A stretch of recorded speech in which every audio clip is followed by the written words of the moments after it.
Una, pasasalamatan ko muna si John Luis Lau Razon sa pagtanggap niya ng challenge ko at sa pag-donate niya ng 500 kaban para sa kapwa, kababayan nating mahihirap. Bukas na bukas po, magdo-donate din po ulit tayo. Nga pala, makikita niyo po sa video ito kung paano, kung ano yung dinonate ni John Luis Lau Razon. Pero bago sa lahat, gusto ko rin basahin yung mga tumanggap sa challenge ko. Yung mga nakapost na ho sa Facebook na hindi ko na rin ho nabasa, ngayon babasahin ko. Ito po, yung mga tumanggap sa challenge ko, yung nag-challenge accepted, yan. Si Naruto, Tweety Bird, Anonymous, Neneng B, Strong Bones, Carzon. Yan po yung mga tumanggap sa aking challenge. So, para kay Naruto, Tweety Bird, Anonymous, Neneng B, Strong Bones, and Carzon, mabuhay kayo. And of course, ito pa yung mga tumanggap po ng challenge natin na hindi ko nabanggit. Pero dito, mabanggitin ko na.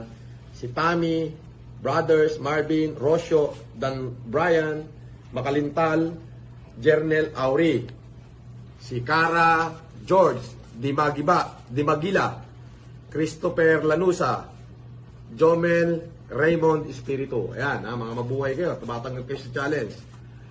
Siyempre, itong isa, si Chris Ruben Bermundo at saka si Rancel Motorshop. Mga tumanggap po sa challenge natin yan. At sa kanilang simpleng kamamaraanan, ay sila po ay tumulong sa ating mga kapwa Pilipino. Maraming salamat po. Mabuhay kayo. Kayo yung mga tunay na barako.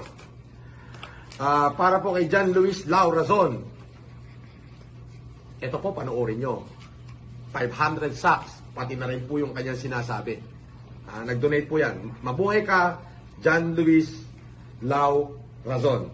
At syempre po, yung vlogger na si Mystica, yung dating artista, tumawag po sa akin at tumihingi raw po ng bigas ang Santo Domingo Church, Quezon City, yung daw pong mga nasunugan doon.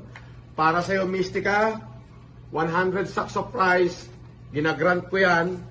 Magandang hangarin mo na makatulong sa salamat Francis Leo Marcos at magandang hangarin mo na makatulong sa mga kababayan natin na nangangailangan ng tulong lalo sa panahon ngayon. So, narito ang kumpanya ko, I accept your challenge para mamigay din ng mga tulong, konting tulong sa mga kababayan natin. At ganito nga, nagpadala ko ng 500 bigas from Nueva Ecija para ibigay sa mga kababayan natin. Nang sa ngayon, sa munting paraan, makatulong tayo. So sa mga mayayaman dyan na nakaupo lang sa bahay, na marami naman talagang pera para tumulong sa kapwa natin mga Pilipino, manghindot kayo, tumulong naman kayo. Kasi mahirapan ang gobyerno natin na tulungan lahat. So kung tayo naman ay nakaangat sa buhay, may kakayahan tayong tumulong, so mamigay tayo ng tulong sa mga kapwa natin.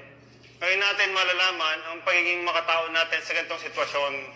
So tumulong tayo at sa lahat dyan ng buong Pilipinas, buong Pilipino na kayang tumulong, hinikayat ko kayong sumama sa amin para magbigay po ng tulong sa mga taong nangangailangan.